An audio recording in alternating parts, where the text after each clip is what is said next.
Al curso nosotros lo planteamos con el título de la intervención pedagógica en centros educativos de jóvenes y adultos. En realidad, cuando hablamos de intervención pedagógica, no estamos hablando específicamente de una cuestión meramente técnica, didáctica técnica, sino que estamos pensando en las prácticas educativas y en la complejidad de la práctica educativa con jóvenes y adultos. Yo les voy a pedir que lo que nosotros digamos, ustedes hagan un esfuerzo para resignificarlo y que les ayude a pensar a su propio grupo, ¿no?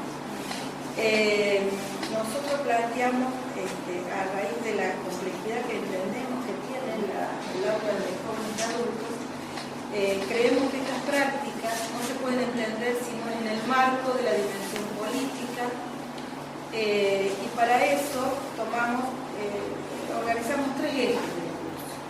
Cada eje responde a un encuentro. El primer eje es el lugar de la educación de adultos en la normativa nacional y provincial y cómo se resignifica esa normativa en las instituciones.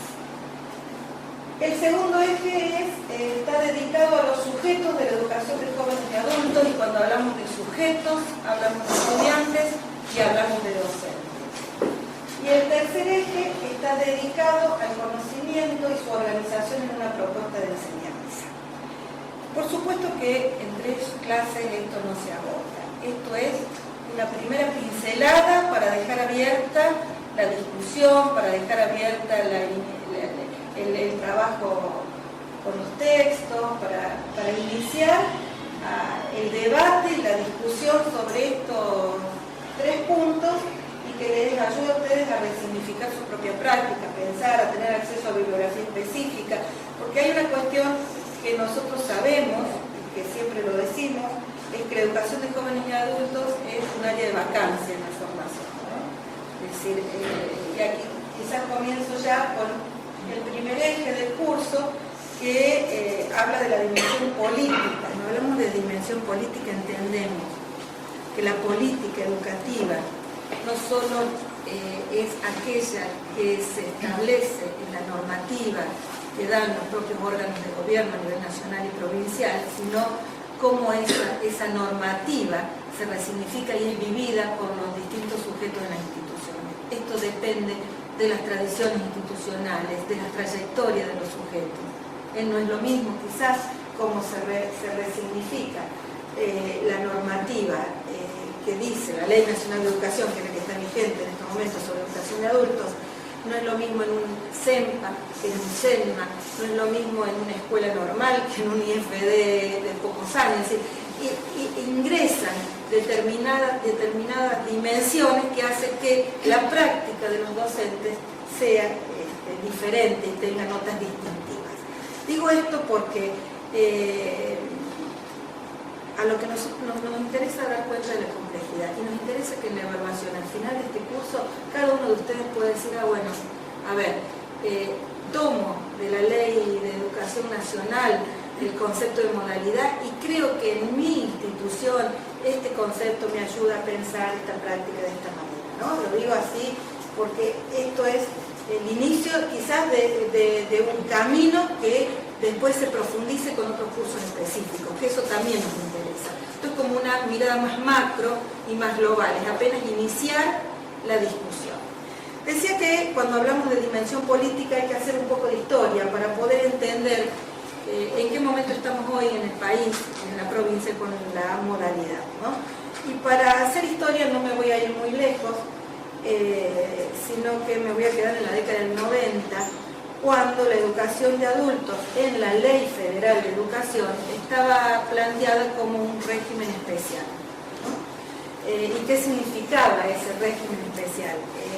Se lo veía como un conjunto de ofertas específicas que estaba destinado a un grupo determinado de personas que exigía adaptaciones, ¿no? Es decir, yo en ese momento, en la década del 2000, en el 2001, comencé una investigación que me permitió, a lo largo del análisis del acuerdo marco del año 99, el A21, me permitió profundizar en este concepto de régimen especial y en realidad lo que yo decía era que se produce una homologación normativa. En ese momento se veía en la normativa se veía a la educación de adultos como un parche, como algo que podía ser adaptado al sistema educativo regular. Entonces, más que adaptación, era una homologación. Se trataba de hacer un traslado mecánico de lo que hacía la transformación educativa en ese momento al sistema educativo regular para adultos, sin tener en cuenta las notas distintivas de la educación de jóvenes y adultos. ¿Cuál es el salto que produce la Ley de Educación Nacional? Justamente recupera viejos legados de la educación de adultos de la década del 70 y plantea que la educación de jóvenes y adultos es una modalidad.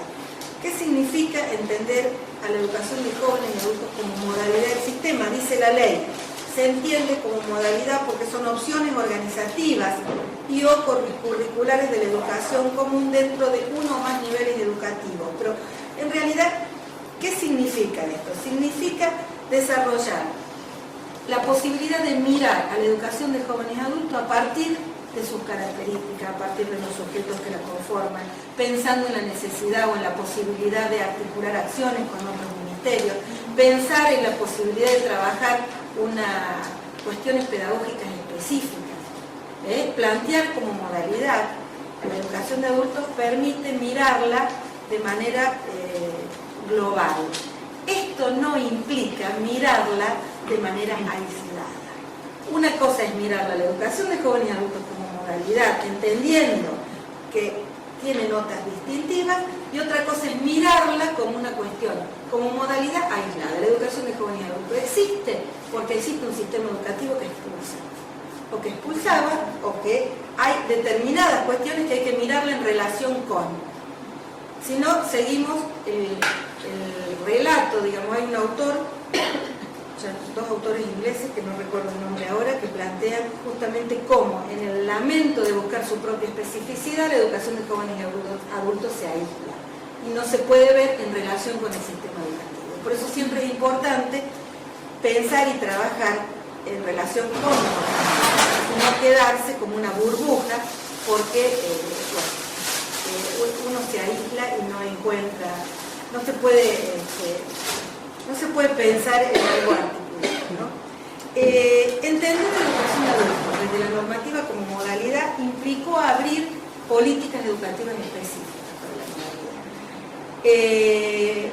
Uno de ellos fue el Plan Federal de Educación Permanente de Jóvenes y Adultos, que se aprueba a partir de la Resolución 22 del año 2007 y que habla del cumplimiento de la obligatoriedad escolar. En esta resolución se propone la creación de la Mesa Federal de Educación de Jóvenes y Adultos, que se concreta en el año 2008. ¿Cuál es la importancia de esta Mesa Federal? Esto es un órgano un órgano consultivo que está conformado por todos los directores de adultos del país. Entonces es un órgano intermedio, pero que permite discutir la problemática específica con autoridades específicas de cada provincia, ¿no? En este marco, en la Mesa Federal, se aprueban en el año 2010 una resolución que tiene dos anexos que son muy importantes y que plantean una bisagra en la educación de jóvenes y adultos. Uno de ellos es el documento base, que nosotros lo vamos a trabajar hoy, y el otro es los lineamientos curriculares para la educación permanente de jóvenes y adultos, que es la resolución 118 del Consejo Federal.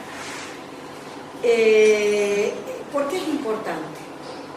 ¿Y por qué? Digo, si ustedes leen el Acuerdo Marco A21 del año 99 y leen la resolución 118 del Consejo Federal, van a ver que hay una diferencia de perspectiva de cómo se ve la educación de jóvenes y adultos. El documento base plantea que la educación de jóvenes y adultos tiene un carácter permanente, es decir, que está planteando ya una política educativa a lo largo de toda la vida. Plantea la heterogeneidad de los sujetos que asisten a la educación de jóvenes y adultos. ¿Esto qué implica? Reconocer las distintas trayectorias educativas de los sujetos. Plantea no solo la existencia de esta heterogeneidad, sino la constitución del sujeto pedagógico, es decir, cómo y de qué manera se puede ver a este sujeto que se construye entre el docente, este sujeto heterogéneo con trayectorias específicas que le permitieron construir conocimientos en distintos espacios sociales, digo, esto mediados por el conocimiento. Entonces, la resolución 118 da lugar a mirar de esta manera el sujeto, como sujeto pedagógico.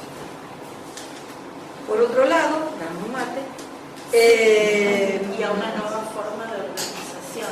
A eso voy. Por otro lado, en los lineamientos curriculares, en el anexo 2, que lo vamos a dejar para otro encuentro, no lo vamos a trabajar hoy, en el anexo 2 se plantea precisamente otra mirada de la estructura curricular. Se plantea una estructura curricular modular, flexible en tiempos y espacios. Esto implica también mirar la realidad de cada joven y cada adulto, implica el reconocimiento de saberes, implica el reconocimiento de capacidades, después se va a hablar de capacidades esperables. En la mesa federal también se aprueba en el año 2010 un documento que se llama Hacia una estructura curricular para adultos, donde ahí se plantea trabajar con el concepto de capacidades esperables, se plantea el ingreso a los contextos, tener en cuenta los contextos problematizadores, la organización de núcleos conceptuales. Es un documento que está aprobado a nivel de mesa federal, no está aprobado por el Consejo Federal de Educación, pero sí es un documento que circula y que plantea una mirada diferente. El documento, yo tengo muchas críticas de ese documento me cita y en realidad tergiversa lo que nosotros planteamos en núcleos conceptuales, pero es un documento que es una alternativa y que permite la discusión sobre cómo pensar la educación de jóvenes y adultos, ¿no? Cómo pensar el lugar del conocimiento, cómo pensar las prácticas de enseñanza, porque uno puede plantear que los lineamientos curriculares plantean una nueva manera de pensar la estructura curricular modular y demás, pero bueno, quienes están en el aula saben que eso también es muy difícil. Quienes están en el aula saben que reconocer las trayectorias es necesario, pero para la hora de plantear la intervención pedagógica, a la hora de plantear una propuesta de enseñanza, también se hace difícil, ¿no? La ley provincial, otra cuestión que también es muy importante, que se desprende del posicionamiento de la educación de adulto en el marco de la ley nacional, es la resolución 188, que plantea el Plan Nacional de Educación Obligatoria y Formación Docente, donde uno de los puntos es para educación de adultos, ¿no?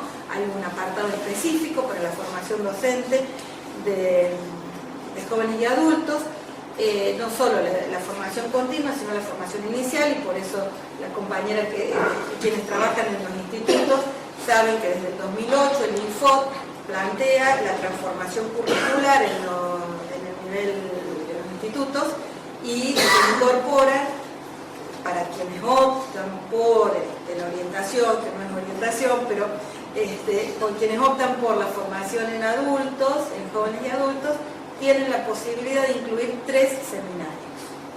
Eso es todo otra discusión, ¿no?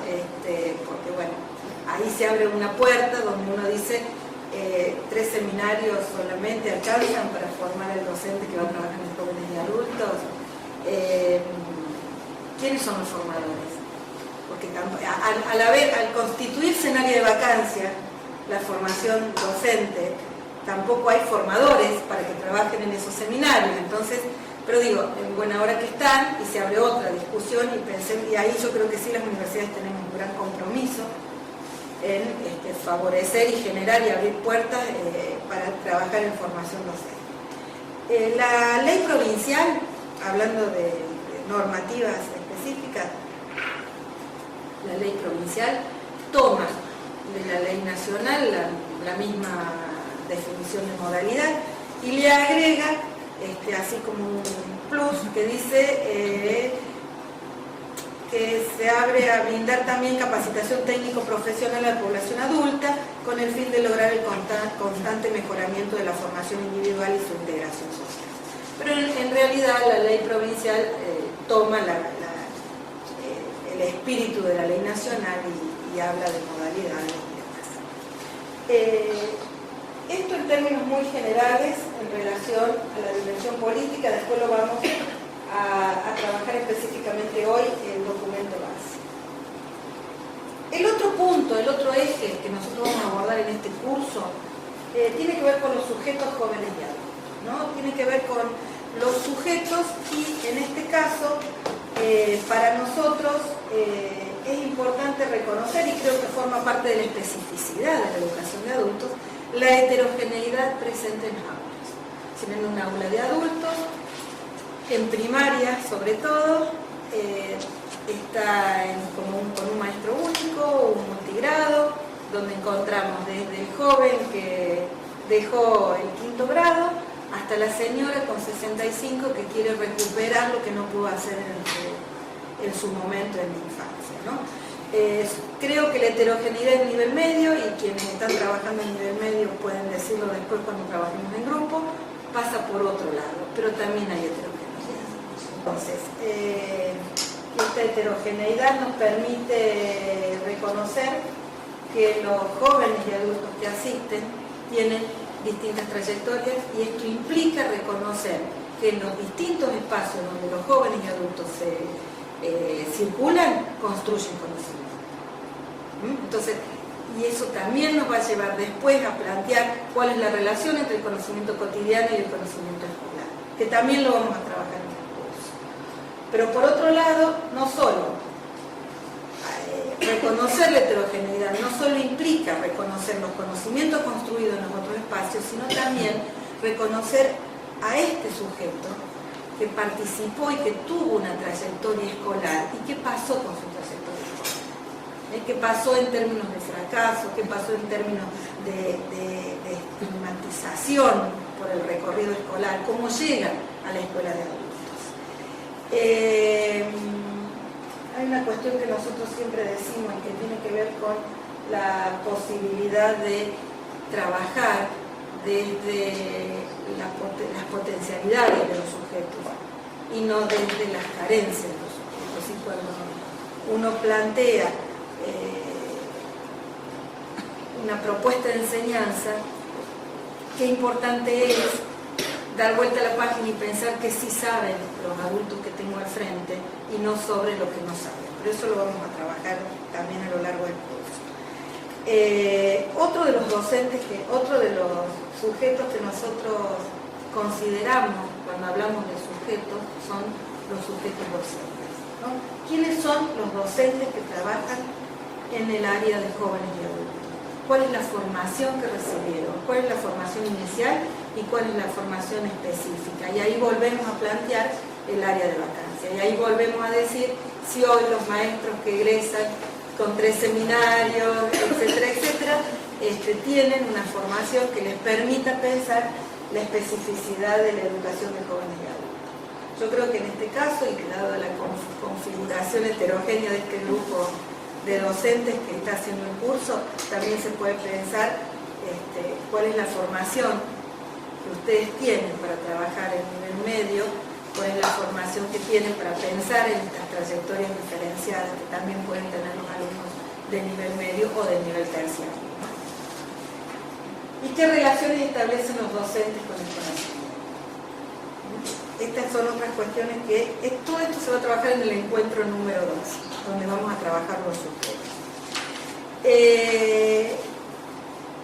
El otro eje que tiene que ver, que es un subeje que trabajamos dentro de los sujetos, es reconocer el lugar y el espacio social donde se encuentran estos sujetos, y que no es otro lugar que en la escuela, porque estamos hablando de lo que sucede en el espacio escolar, en la educación formal de jóvenes y adultos, ¿no?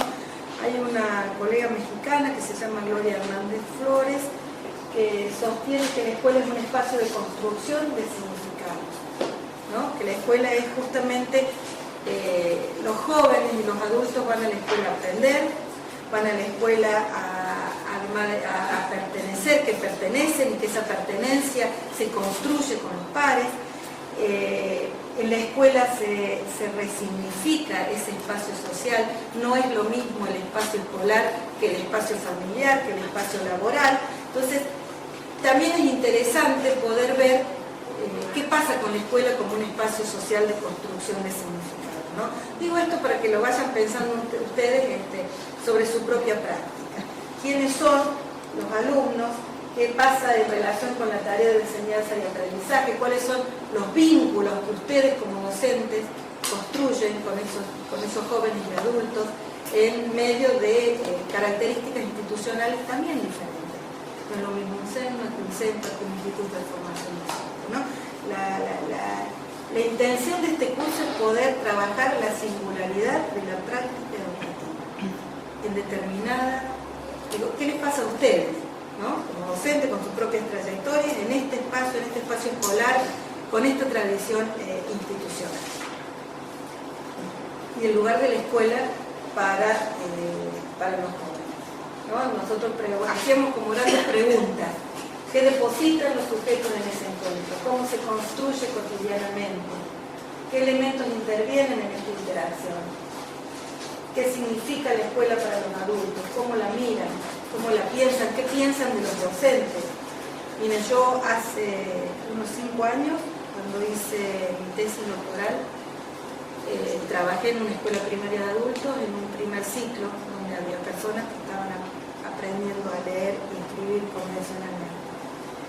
Y después acompañé a 2 personas por distintos espacios sociales para ver, bueno, cómo se movían en el mundo social sin leer y escribir convencionalmente.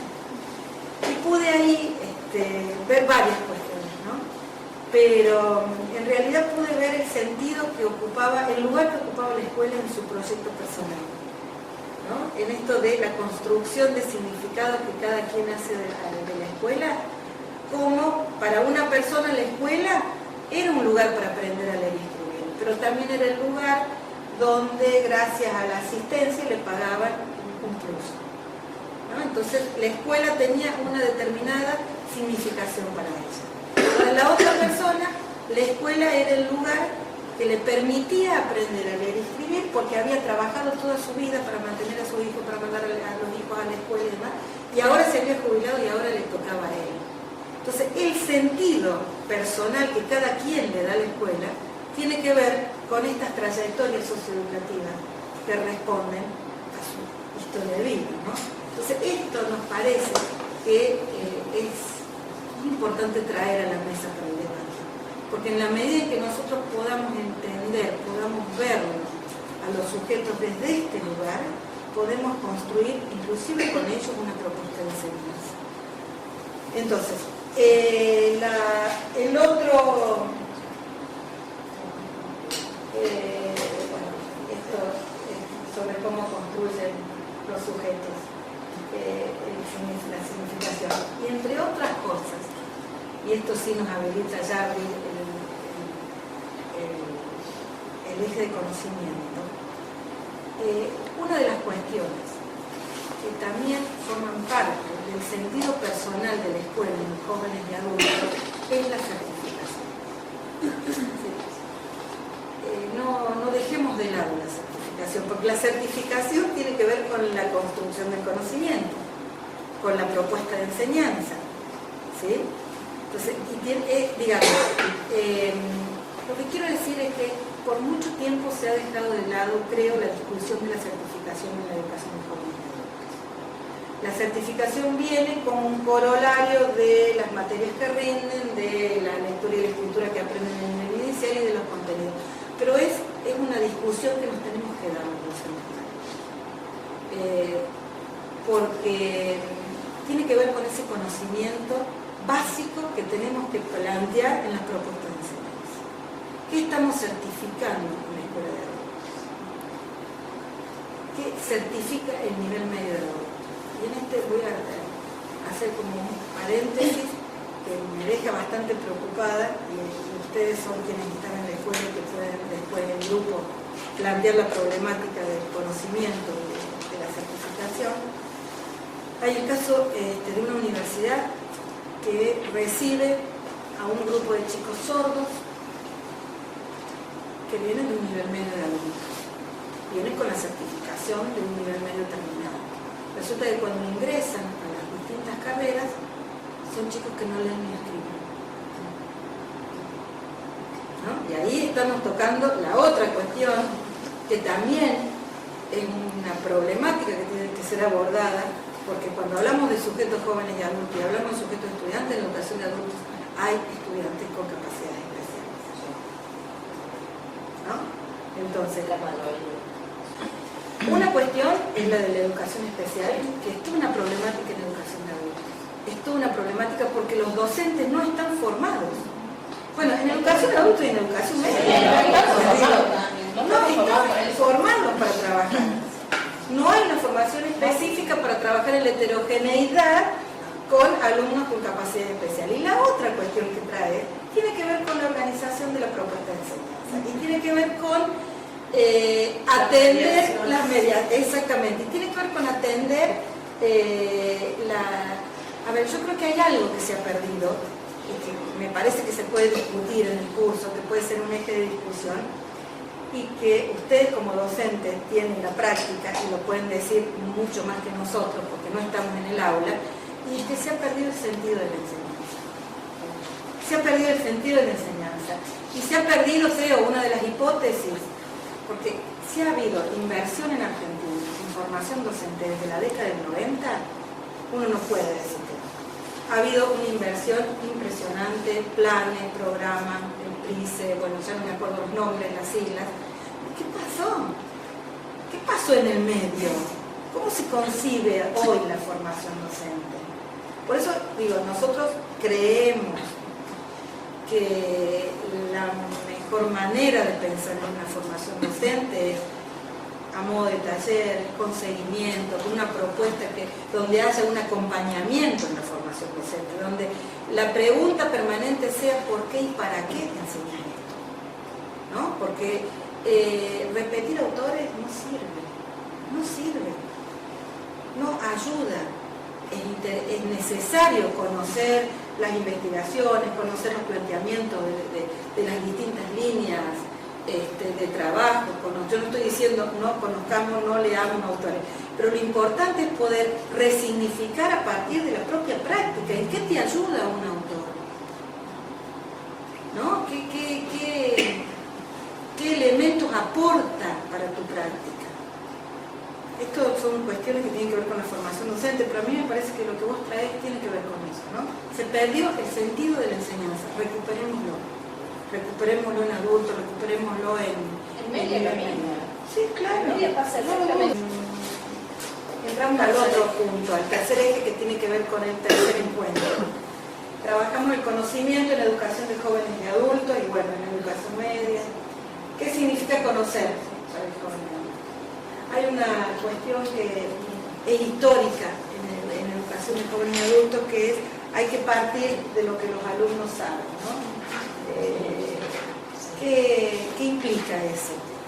¿No? Nosotros decimos, por lo poco que estamos viendo, por lo que vemos en las escuelas, que muchas veces, y hablo de primaria de adultos, no hablo de nivel medio, porque yo no estoy yendo a las aulas de nivel medio, lo que podemos ver es que se parte y se queda con lo que los alumnos saben, ¿no? No estamos viendo un abordaje curricular, no estamos viendo un clic en las escuelas de nivel primario. Pero esto también tiene su historia, y tiene su historia en la formación docente como área de vacancia, tiene su historia en la ausencia de un currículum. Córdoba tiene desde hace años una propuesta curricular, ustedes la habrán trabajado con todo el personal de la dirección de adultos, pero también es muy nuevo. Y esa propuesta curricular no muchas veces viene acompañada de la formación docente, ¿no? Entonces, nos preguntábamos cómo conciliar en una propuesta educativa la heterogeneidad de intereses y aprendizajes, cómo convalidamos el conocimiento de enseñar con los saberes que el sujeto tiene de su propia práctica. Y cuando trabajamos esto, siempre recurrimos a María Saleme. María, ¿ustedes la conocen a María? ¿La sintieron nombrar?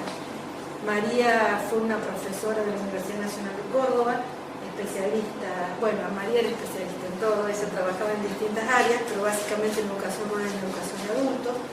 Yo me formé con María y María siempre decía que la modalidad adultos, el conocimiento, la relación del hombre con el conocimiento en adultos cobra una dimensión especial que no responde a las categorías que estudiamos, ¿no? Es decir, hay que empezar a imaginar cuál es la relación del adulto con el conocimiento, del joven con el conocimiento, ¿no? Entonces, esta cuestión me parece interesante porque es muy difícil y muy complejo trabajar con jóvenes en el marco de lo que nosotros planteamos del reconocimiento de intereses y trayectorias, ¿no? María decía que la construcción del conocimiento tiene y mantiene una dinámica vital, porque el objeto no está afuera.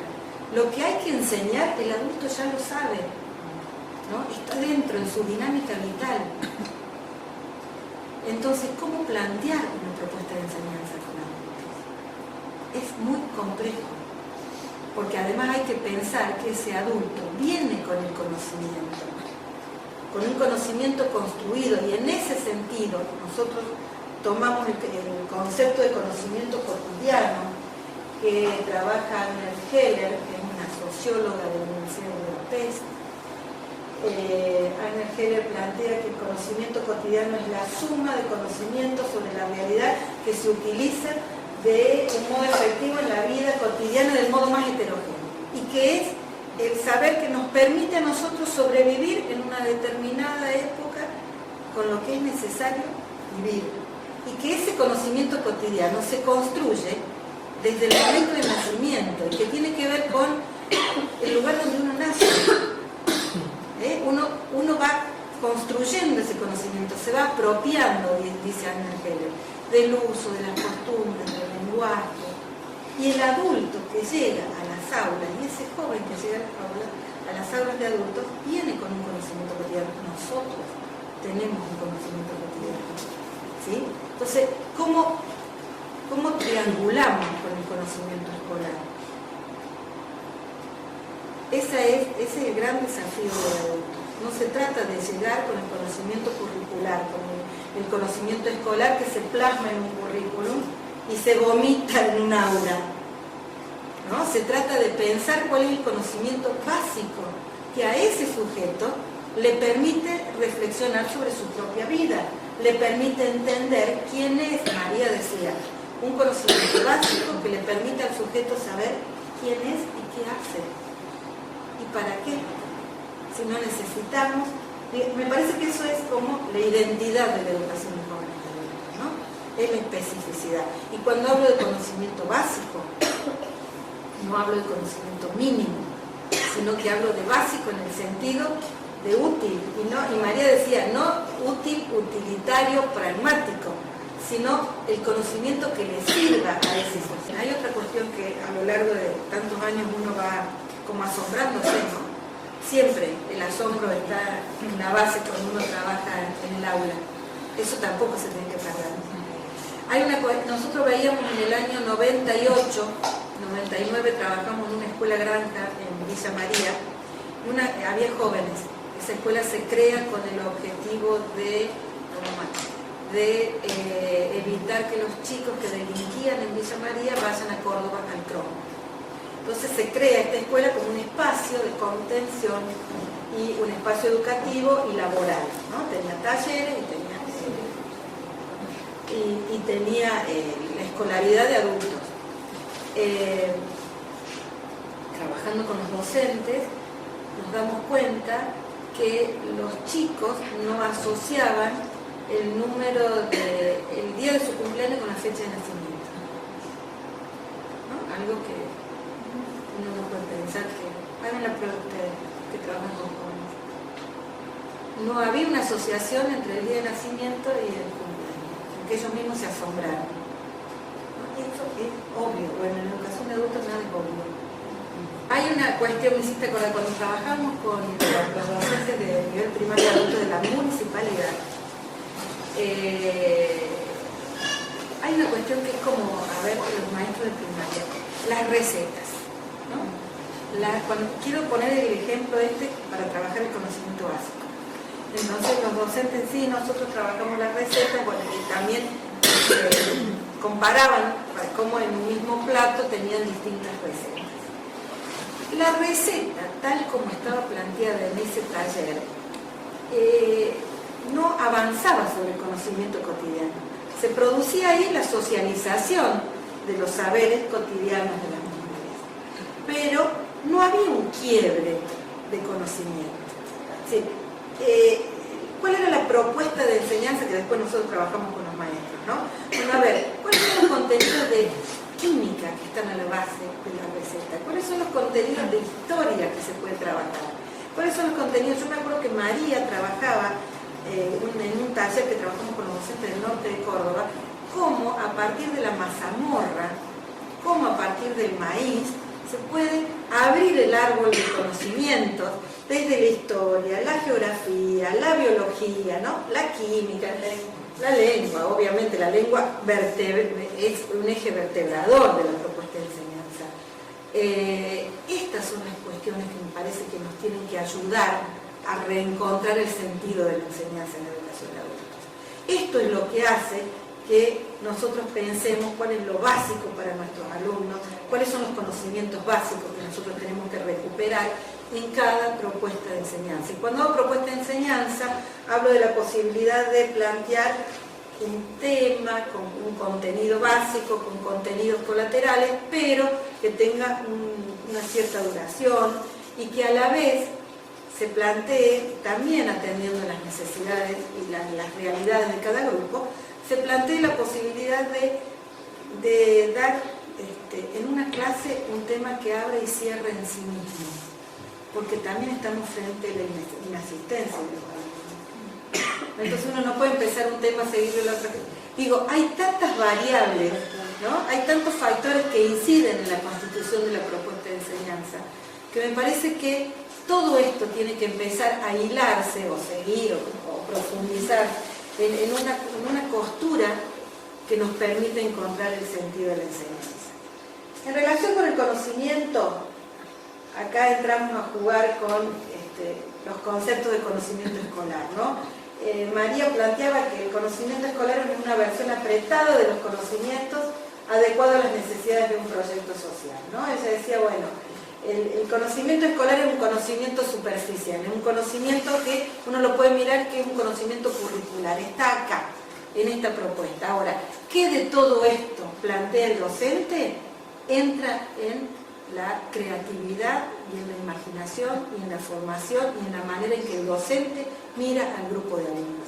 Y ya deja de ser el conocimiento escolar, porque es un conocimiento que el docente va construyendo en función de los alumnos que tiene, en función de las necesidades que los alumnos plantean, ¿no? Entonces, ahí nos vamos a otro concepto. Betsy Rodwell es una investigadora mexicana.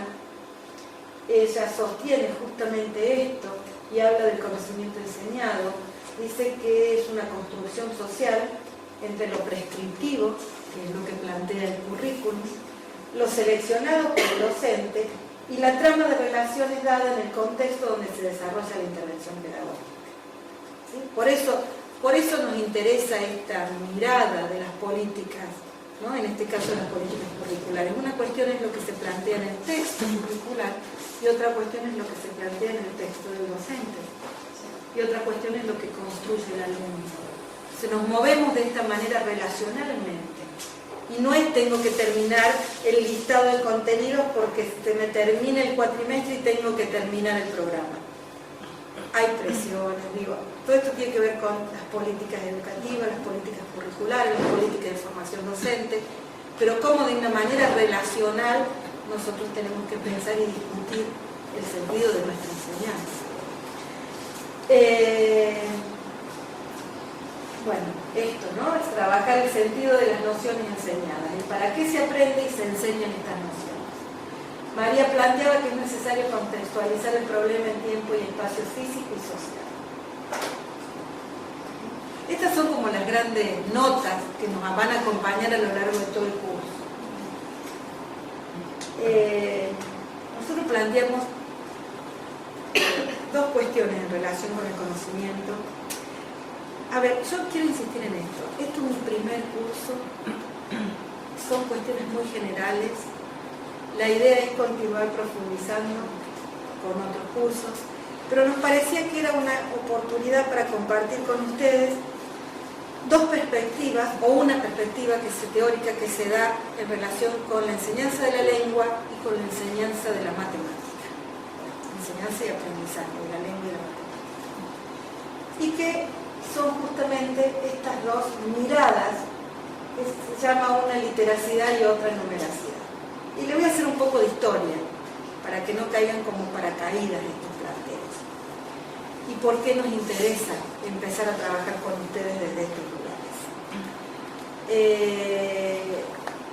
En relación con la enseñanza de la lengua, y acá hay profes de lengua que me van a ayudar si me equivoco, porque yo no vengo del campo de la lengua, soy pedagoga, y uno siempre está ahí como en el medio de los campos, y puede que se equivoque.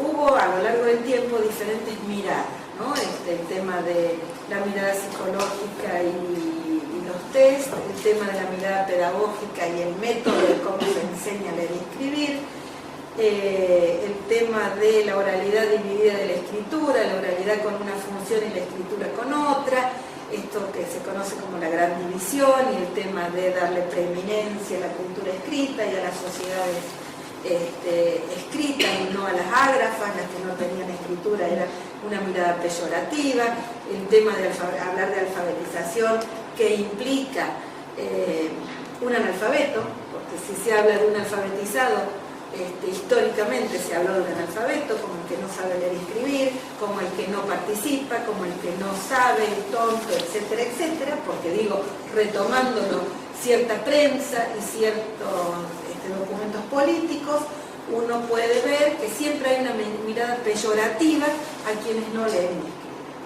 Entonces, en este marco, y haciendo una síntesis muy sintética, porque lo vamos a trabajar específicamente en el encuentro 3 con conocimiento, en la década del 80 un antropólogo inglés que se llama Brian Street empieza a trabajar, venía trabajando desde una perspectiva sociocultural, donde aparecía el tema del contexto de escritura, el tema del contexto de uso de la escritura como parte de los procesos de enseñanza de la lectura y escritura, es decir, uno aprende, uno escribe para algo, no se escribe per se, hay un propósito específico por el cual los sujetos escribimos.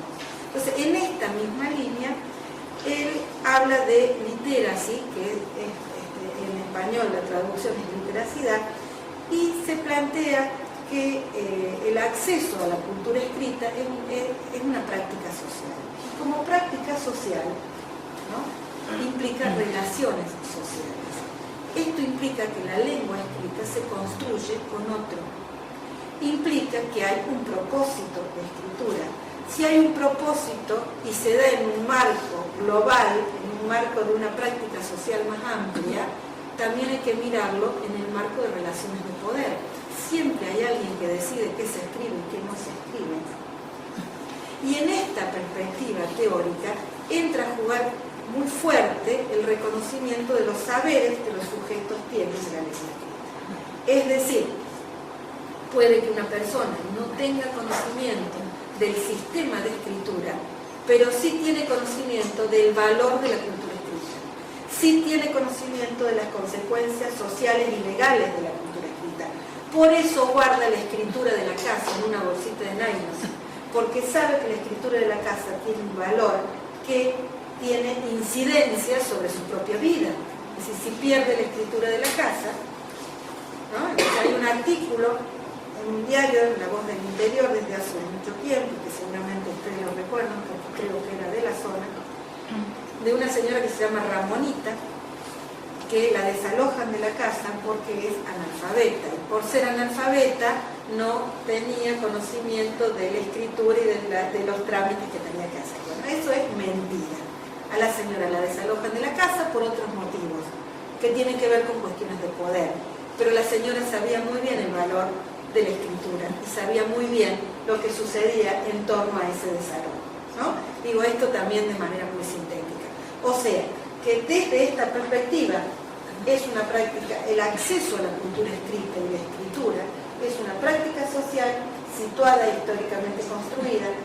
Son prácticas que exceden el ámbito escolar, ¿no? Hay prácticas vernáculas que tienen que ver con la escritura. Hay un autor inglés que se llama Barton y Hamilton, son dos autores que hablan de literacidades vernáculas y que tiene que ver con lo que uno escribe en la casa, ¿no? Con la cultura escrita que está dando vuelta en la casa. Uno escribe listas, uno escribe cartas, uno escribe tarjetas, uno escribe mensajes de texto, ¿no? Entonces eso, bueno, entonces hay contextos de uso de lengua escrita y de los números. Lo mismo que dije para literacidad tiene que ver con los números. Hay una práctica social de numeracidad, ¿no? Hay una práctica social que está detrás de los números. Y hay escritura en la numeracidad. Bueno, sobre esto hay bibliografía en el curso y lo vamos a tratar en el tercer encuentro. Y para cerrar, volviendo al conocimiento en la escuela de adultos, nosotros decíamos, en un texto que también lo tiene como bibliografía, que el conocimiento es un medio de análisis previo a la toma de decisión. Por eso es importante trabajar los conocimientos básicos. Porque, digo, por eso es importante trabajar en la propuesta, ¿cómo? El punto de partida y cuál es el lugar del conocimiento que se enseña. ¿Para qué se enseña? ¿No? Si estamos frente a jóvenes y adultos que tienen una vida cotidiana que los respalda fuera de la escuela, porque la otra cuestión que aparece en adultos es que los adultos están 2 o 3 horas en la escuela. El resto del día tiene que ver con su vida. Entonces, ¿cómo ingresa esa vida cotidiana al aula? ¿Y para qué uno toma de esa vida cotidiana y qué enseña? ¿Cuál es el lugar de la escuela en la vida de los sujetos? Vuelvo al punto de partida, ¿no? Al revés ahora. Al comienzo de la presentación yo decía, bueno, cómo cada alumno o cómo cada sujeto, joven y adulto, mira la escuela en su propia vida. ¿Cuál es el lugar de la escuela en su propia vida, a partir de su trayectoria? Ahora damos vuelta y nos paramos desde otro lugar. ¿Cuál es, como docentes, cómo vemos a la escuela en función de la vida de los jóvenes y adultos? ¿Y cuál es nuestra función? ¿Cuál es nuestro rol? ¿Qué hacemos nosotros como docentes de jóvenes y adultos para ayudar en esa construcción de la vida cotidiana de los sujetos adultos que asisten a la escuela?